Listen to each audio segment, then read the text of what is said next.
Hello. Today's quadratic problem solving problem of the day has to do with designing and selling a bike. So this is a business model kind of problem. Now keep in mind, when we do high school mathematics, we're doing highly simplified versions of real life problems. So this is not totally realistic, but it is along the lines of the way business people have to think, because they have to consider things like their cost and their sales and their profits. That's pretty much the ultimate goal of going into business, is to make profit. Before I get started, though, I want to make a comment about previous videos that I've posted regarding quadratic problem solving. In each of those videos, I made one assumption, and that is that each person watching the video took the time to actually read the entire problem before going through and watching the video.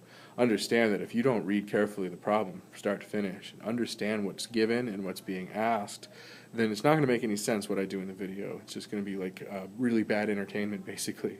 So be sure before you watch the rest of this video and any of the previous videos, if you go back and rewatch them, make sure that you read the question, that you understand everything that's going on, and then start paying attention to the solutions and the methods and the tips that are given. So, understood that when I read these problems, every problem in previous videos and this video, I've spent some time really trying to unpack all the given information and really understand what they're trying to tell me, so that I'll have a sense of direction when I go forward. So that's what happened here. And in the reading process, I learned that is a function of price. Price is my independent variable, so I'm going to choose the price that I set. That's going to have an impact on the number of sales that I make, which will have an impact on my cost, which will have an impact on my revenue, and thus an impact on my profit. So this is what I learned from reading that, and here is then how I organize my work. First of all, I chose $100 to charge. Now I know that's a bad choice because it costs me $110 per bike. So at $100, I'm going to lose $10 for every bike that I sell. But I just want to see what happens if I do charge $100. And first things first, I need to find out what my sales are. So I go back and read the problem, and it says something like the demand curve, and it says unit sales, and it was given us this equation. So I substitute $100 for price, and that tells me that I've got 50,000 bike sales as a result of charging $100. So in other words, a lot of people are interested. 20,000 people are not interested in paying $100 for this bike, but 50,000 people would. Which is a good thing, because if I want to know my revenue, I just sold 50,000 bikes at $100 each. And in other words, I just made $5 million. Sounds like a good thing, until we consider our costs.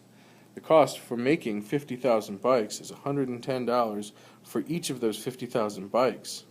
Added that to the $700,000 in fixed costs, including advertising and startup and everything else, and my total cost works out to be $6.2 million. Thus, when I'm trying to calculate my profit, I have to take my revenue and my cost and subtract them, and that's when I find that I lost $1.2 million.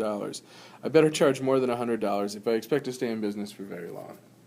So we continue doing the work to understand the variable relationship, and what I see here is there's a $200 charge. Now I'm going to charge more for bikes.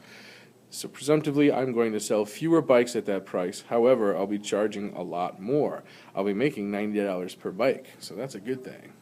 Anyway, calculate the total product sold. I will sell 30,000 bikes at $200 each, which means I'm going to sell 30,000 bikes at $200 per bikes for a total revenue of $6 million. $1 million more, even though I sold 20,000 fewer bikes. That's a good thing. Costs are going to be using the same format. That is the $700,000 fixed cost plus $110 for every bike. Notice, by the way, that price is not in my cost function. It's hidden, it's buried. We have to use the price to determine the sales and use our sales to determine the cost. So that's a complicated situation, but that's what's going on here. And that gives me a total cost of $4 million. $6 million in revenue, $4 million in costs, for a grand profit of $2 million. So I know I should be charging somewhere around $200, but maybe I can get a little bit more, squeeze a little bit more profit out of this situation.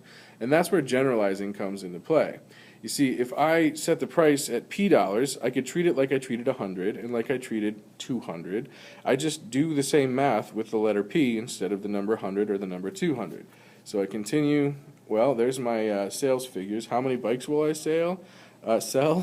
70,000 less 200 for every dollar I charge. So it doesn't matter what number this is, it's dependent on the price. Similarly, I know my revenue is equal to the items sold times the price. This is like distance equals rate times time. Same concept, it's just a constant direct variation. Sales is calculated at 70,000 minus 200p, and price is determined as p. That's how I defined it. ICP. So here's 70,000 p minus 200p squared. What I did is I distributed the p there. That gave me a revenue function. The cost function is the $700,000 fixed cost plus $110 times sales. Notice again, this is sales, not price. So I substitute the sales function into the cost function. Now I have cost as a function of price, and I'm going to do some cosmetics. I'm going to multiply the 110 by the 70,000 and collect like terms, and that's how I get 8.4 million less $22,000 for every dollar increase. Alright, then the last little bit that I have to do is calculate my profits, and profits are calculated as revenue subtract cost. My revenue function is this, as we found in the previous slide. My cost is here, and now I'm going to distribute the negative, collect like terms, and I have a profit equation. So this function presumably will tell me now, if whatever price I choose, I'm going to know how much money in profit I'll make, whether it's positive or negative.